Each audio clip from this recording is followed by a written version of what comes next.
community colleges are great institutions for enrolling a large number of students who don't qualify or have the means of attending a four-year college.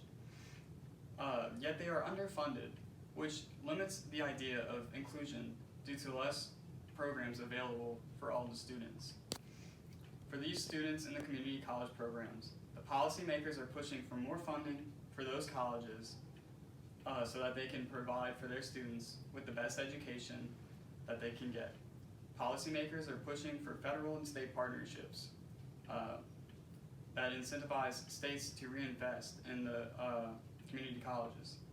They're also called on lawmakers to support research that would establish a true cost of educating community college students. According to former U.S. Secretary of Education, who was asked about two-year colleges' lack of funding in the article, Reinvesting in Community Colleges, she said, community colleges are described as a ticket to the middle class. They have the majority of their students coming from the bottom two income quartiles, as opposed to the elite private universities, where maybe at best a fifth of the students come from the bottom two income quartiles. So community colleges are essential if we want to have a society where folks can move across income quartiles. But despite this, community colleges are not producing the number of graduates needed to meet labor and workforce demands, or to improve social mobility. 62% of students entering community colleges fail to complete a degree or get a certificate within 6 years. According to the National Student Clearinghouse Research Center, only 15.2% of those students are still enrolled in college. Education experts recommend the federal-state partnerships, which would encourage states to increase their investments in two-year colleges by offering federal matching funds.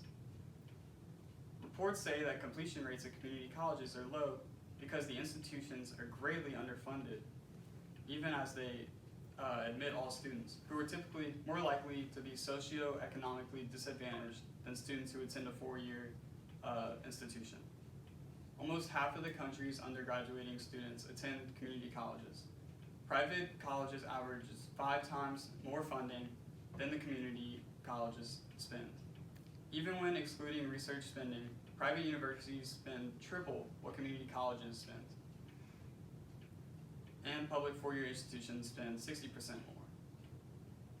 Gail Mello, who is a president of LaGuardia Community College in New York, said additional resources community college students need could mean the difference between their ability to study for a few hours or work 2 jobs. She added that the money gives them food security, housing security, and the ability to study, read, and focus on their work.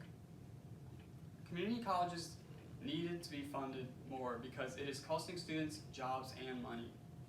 With the lack of funding that they have now, more than half of the students can't graduate, and while they are in college, they can't find time to work jobs and find time to study and do homework. With the new plan that would match the funding by the federal government, colleges can afford to help their students out with necessary housing, food, and less stress over those things, which allows for more time to stay focused on making their grades.